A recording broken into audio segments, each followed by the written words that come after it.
As a filmmaker, you need to be able to convey emotion and develop a cohesive style in your filmmaking. And today, I want to break down the process that I have taken to tackle that exact thing and share with you a few of my ideas along the way. I've been this since a boom. I'll take the man to the tomb. Yeah, now they all ask what I'm doing. Well, you see it soon. Spoke with a friend who is a commercial creative director, and I asked him how he suggests that I work towards being hired more as a commercial filmmaker. And his response to me was to develop my voice as a filmmaker. And I think the idea of defining your voice or your style or developing your eye is probably one of the most important things that you can do to set yourself apart as an artist. So picture this. Have you seen someone massively skilled technically, but for some whatever reason, there's something just off with their work? Like it doesn't look that good. They know all the right things. They have nice soft lighting, and they have 3-point lighting, whatever it is. They have all the right camera movements, but for some reason it just doesn't stick. I don't know why, but I've seen that, and honestly, it scares me. And I think it goes down to this idea of there's something holistic. It's not just about technical skill, it's about developing an eye. Some say that you have it or you don't. I would like to say that you might have a very raw version of it, and it really takes exposure to things to get there.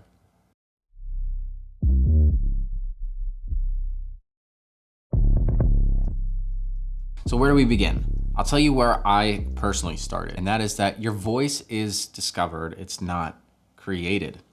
You know, this is something I learned years ago in regards to public speaking, and it's the idea that your gifting or your calling or whatever you want to call it, it's something that you recognize in hindsight. You look back and you say, oh, okay, I see the traces throughout my life and the silver lining threads throughout. By recognizing it, that's where you sort of develop and own your own voice. It's not something that you create from scratch. You observe it, you recognize it. And that means that reflection is probably the single most important exercise you can do in developing your own voice or style.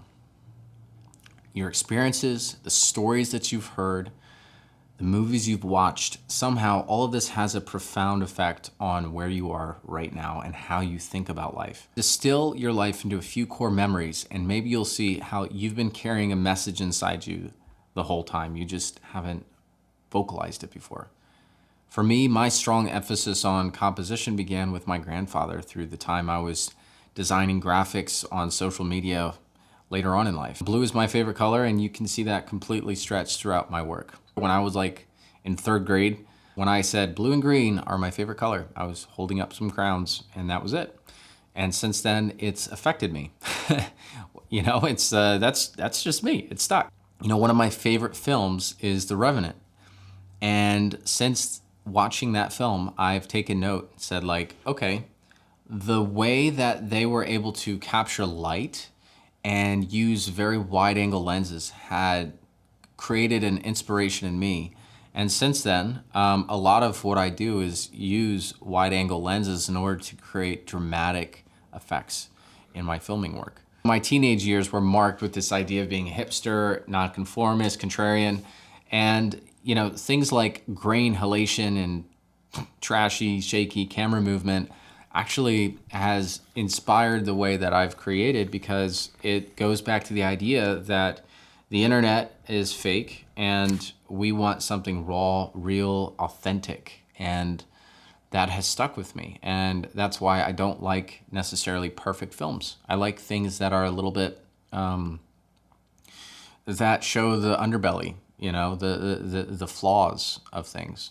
These, for me, are like building blocks that have accumulated into a distinct choice and style when it comes to what I make. They are little nuggets, little parts of who I am as a person. So ask yourself the same question. What kind of things affect me? What are the deep-seated beliefs that I have about myself, and how does that shine through what I do? Or how can it shine through? What if you were to make a film right now that encapsulates the kind of person that you believe that you are, or the kind of beliefs that you hold. Point number 2, style is developed through observation. To piggyback on the first idea of reflection, number 2, your style will develop the more you immerse yourself in the experiences and stories of other people. I find the best film directors don't act like camera people. So I've made films that have some ambiguity to them or some layering to them narratively, so that if you see them a second time, you're going to watch them in a slightly different way. They're like historians, writers. They are deeply thoughtful, philosophical people. Give a listen to Nolan and you'll realize pretty quickly that this dude is a philosopher disguised as a film director. The dude's smart, and I think that's kind of the point, that as a budding filmmaker or film director, your ability to share the experiences of other people through reading, through literature, greatly expands your capacity. So a simple way to apply this in your life is just to simply put yourself in other people's shoes. Explore new cultures, learn a new language, read a book. All of this will open your horizon and vocabulary and develop your vision. Point number 3, paint everywhere. So finally, take everything that you're learning, synthesize, and see what you can make. This is where beautiful combinations never made before begin to surface, and you start to create a sort of a playbook, approaches that you've developed over the years from playful experimentation. This is why I think Gawk's art is making some amazing stuff. He's inspired from filmmakers like Wes Anderson and Kubrick, and he's created some insane pieces of art in his living room. It's like, how can we just take a little here and a little here and a little here and combine it into one thing? What sets you apart is the idea that you are able to connect this thing with this thing and fuse and create something that's never been made before. On a fundamental level, that's where you no longer have to compete with other people because you've created a category that is yours and yours alone. And you can find that. I mean, everybody has their own set of experiences, and when you're able to take something from here and something from there and combine it together, it's amazing what combinations you can make. So I would just actually write that down. Like, what are the kind of things that I take inspiration from? And just write everything down. Just do a brain dump, basically. And then see how you can fuse that into what you're doing. From there, you'll see that you have tendencies. Maybe you already do have tendencies in your filming practices. And you'll be able to say, like, I have a playbook of things that I go to time and time again. And these things work very well in combination with each other. And once you start to really build that vocabulary for your filmmaking style, I think that's when it really comes to a climax. And you can say like, oh yeah, I've developed a very clear style. So with that being said, the most important thing you can do is to experiment.